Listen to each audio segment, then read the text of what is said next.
Good morning all. Today's topic of discussion is PLD architecture and applications.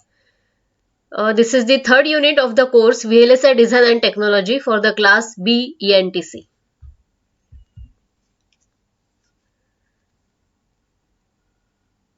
For this particular unit, that is PLD architecture and applications, the syllabus is design flow, CPLD architecture, features, specifications, applications, FPGA architecture, features, specifications, applications, the simulation and synthesis tools, FPGA synthesis and implementation.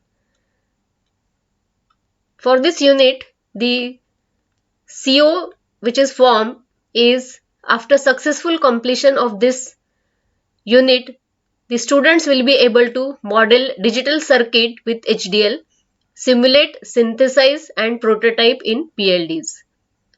The Bloom's taxonomy level for this CO is 5 and it is mapped with the different POs like PO1.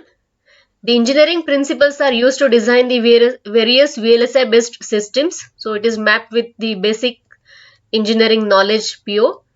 Then it is also mapped with the second PO, problem analysis, because you have to analyze the VLSI system design issues. It is mapped with PO3, that is design and development of solutions. So design of VHDL based system for the vending machine, lift controller, traffic light controller, etc. is involved, and hence it is also mapped with PO3. It is mapped with PO4, that is to conduct the investigation of complex problems. So real life systems are to be investigated, so it is mapped with PO4.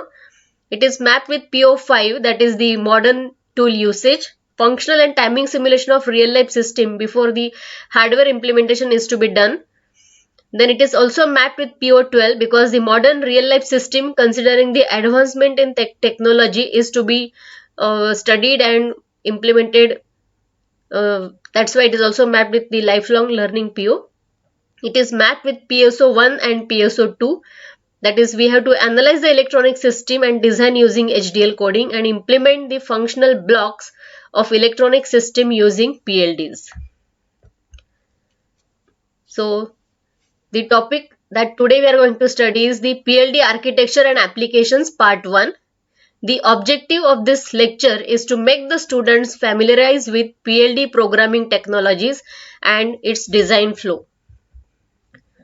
So before proceeding to the PLDs are nothing but the programmable logic devices.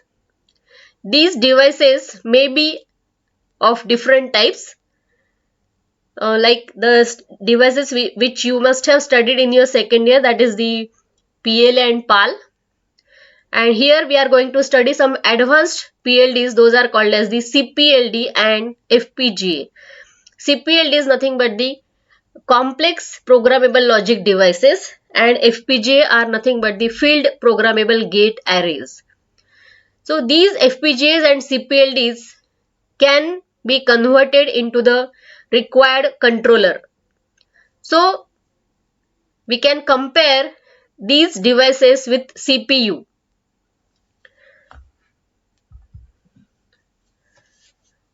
So for CPU, if you want to perform some logical ORing operation, which are the different steps involved and how much time it will take? So there are different hierarchies of memory in CPU, like we have a RAM, we have a cache, and then the data to be processed is to be brought from that RAM to the cache first, and then from cache to the different registers on which the ALU can perform the various logical and arithmetic operations. So for example, suppose I want to have the ORing operation between the inputs A and B. So which are the different steps involved and how much time it will take? So that A and B numbers are to be brought one by one from RAM to the cache. Then from cache it will be brought to the registers of the ALU. Then the next step will be ALU will take those numbers, it will add those numbers, it will again store into the another output register 3. Then the operation is completed, but now we have to again store that result into the memory. So again the steps involved are, from that register 3 we have to bring it to the registers on the input side of the ALU. That may be, for example, B. From that B register it will be stored into the cache, then from cache it will go to the RAM. So these are the different levels of abstractions and the hierarchy of memory that we have to follow for performing one operation. Now, if the same operation you want to perform with the help of FPGA, then we have the memory which is directly available in FPGA itself. It is a part of a FPGA. Now, from that memory, we have to take the number again bit by bit. Like here, the bits I have considered, like for example, A1, B1, A2, B2, A3, B3, A4, B4. So, for addition or the ORing of this A4, B4, we'll take those numbers, we'll do the ORing operation and we will store it in FPGA. And you can just see there is no such memory hierarchy. The time required for this operation is very less. Just apply the input and in one clock cycle get the next output. Okay, so this is the beauty of using the FPGAs versus CPU. So for the fast operations, we should go for FPGAs instead of CPUs. I will go for the FPGA design flow.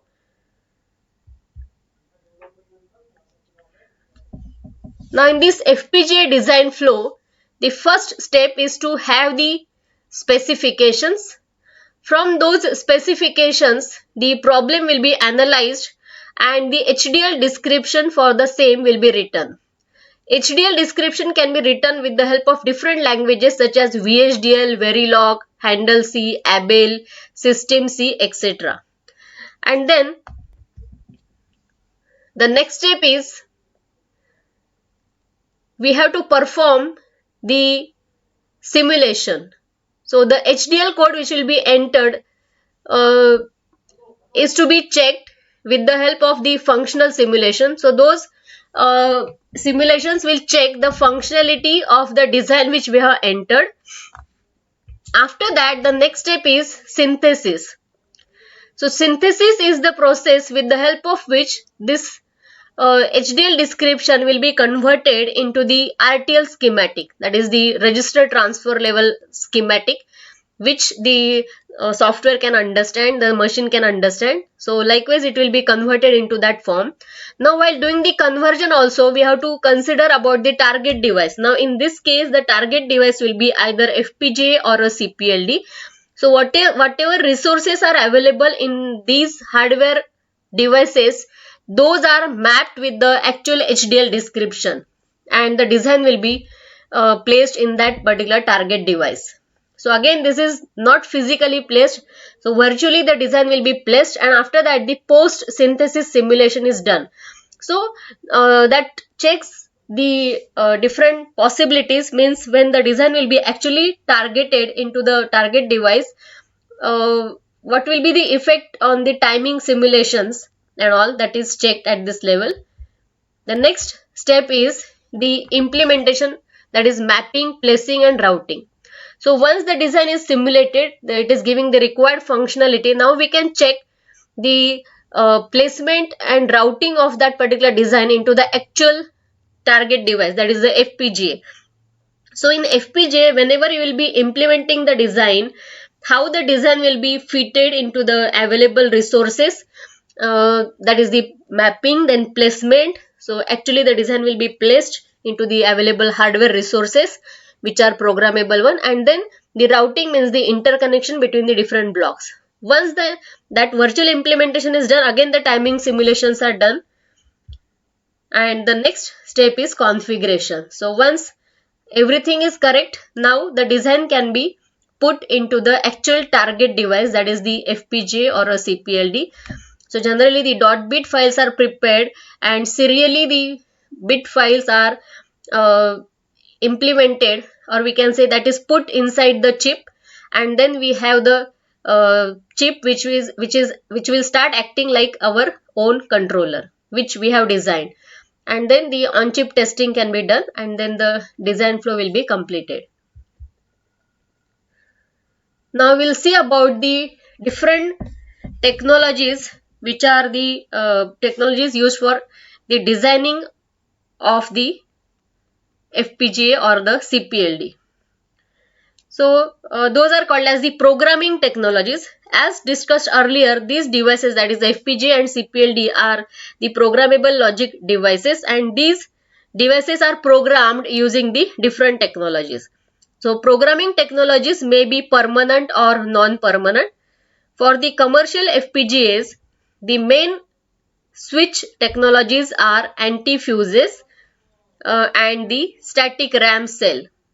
So this anti-fuse technology is used by the manufacturers Actel, and the static RAM cell technology is used by the manufacturers Xilinx.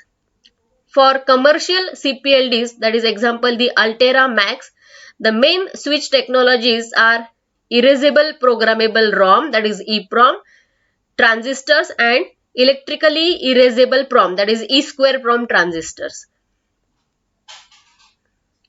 So let us first look into the anti-fuse programming technology. An anti-fuse is the opposite of regular fuse. It is an open path until a programming current is forced through it by applying a high programming voltage across it. So you can just see the open connection over here.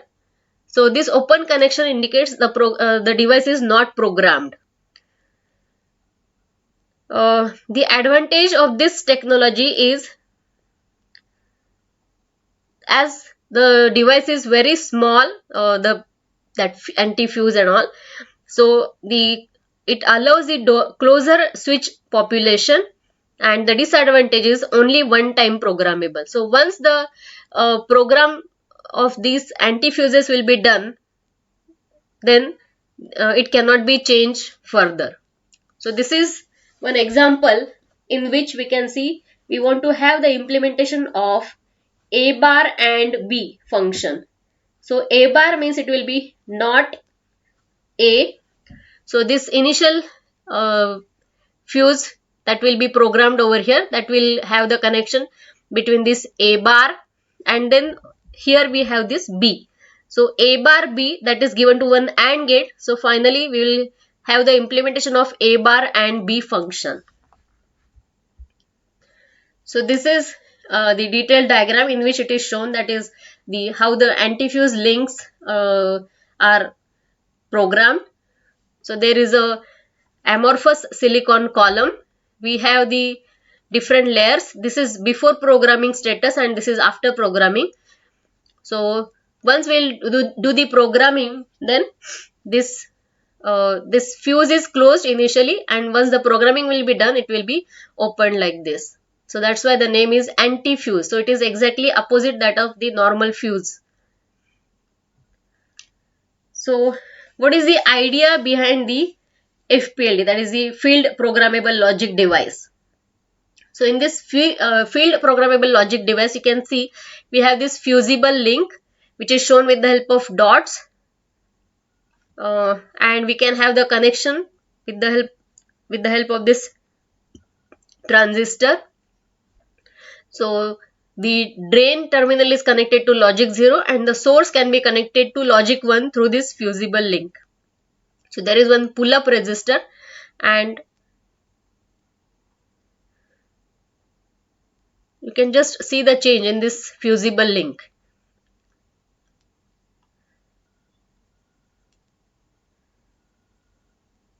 Okay.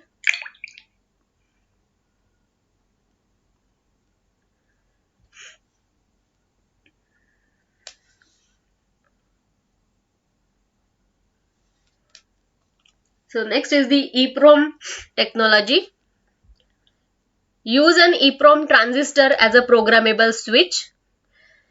A N-channel EPROM transistor is programmed by applying the higher than operation voltage to the drain and the control gate, and become an open path when programmed because electrons trapped on the floating gate raise the threshold voltage of the N-channel EPROM transistor above VDD, and erasable by exposing the floating gate to the UV light. So this floating gate, you can just see the normal standard MOS transistor and the EEPROM. What is the difference? The main difference is the floating gate. So this floating gate, when it is exposed to UV light, the data which is stored, that will get erased. So only that is the main difference.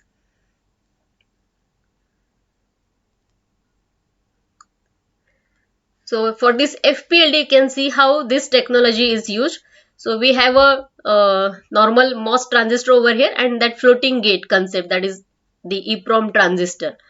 Now again, similar to the previous case in which that antifuse was used, now here again the same MOSFET is there, and here we have this programmable portion, that is the EEPROM transistor, in which we have the floating gate, and by exposing it to the UV light we can erase, and by applying the voltage we can program it.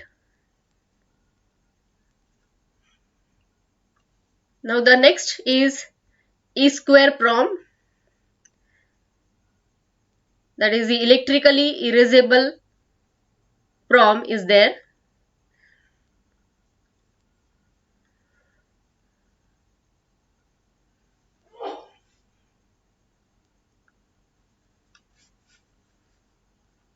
So instead of UV light, now this will get erased by just application of the potential. And the last technology is SRAM. Use the SRAM cell to control the pass transistor. So this is the pass transistor, and it can be controlled with the help of this SRAM cell, or multiplexer by the bit content in the SRAM cell. The advantage of this technology is it is reprogrammable, and but the disadvantage is it occupies more space. Now we have studied the different technologies which can be used for the PLD programming. Now we will have the comparison between all these techniques. So we have studied about the antifuse technology, then EEPROM, E-square PROM, and SRAM. In case of antifuse, the operation is exactly opposite that of the normal fuse. So when the potential will be applied, the fuse gets opened. That is the technology, and that is used in FPGAs. The next technology that we have studied is EEPROM, in which with the help of the electric signal we can program the device, and by using the UV light we can erase the device. And this technology is used in SPLDs, that is the simple programmable logic devices, and CPLDs, that is the complex programmable logic devices. The next technology that we have studied is the E-square PROM, in which we have the EEPROM and means the normal EEPROM and the E-square PROM. In this E-square PROM, we have the facility of erasing the device or that data which is stored with the help of electrical signal instead of UV light, and this technology is used in SPLDs and CPLDs and some of the FPGAs. And the last technology that we have seen is the SRAM. So this is the mostly preferred or used technology. In this SRAM, the SRAM cells are used to control the pass transistor, and this technology is used in most of the FPGAs and some of the CPLDs also. Thank you.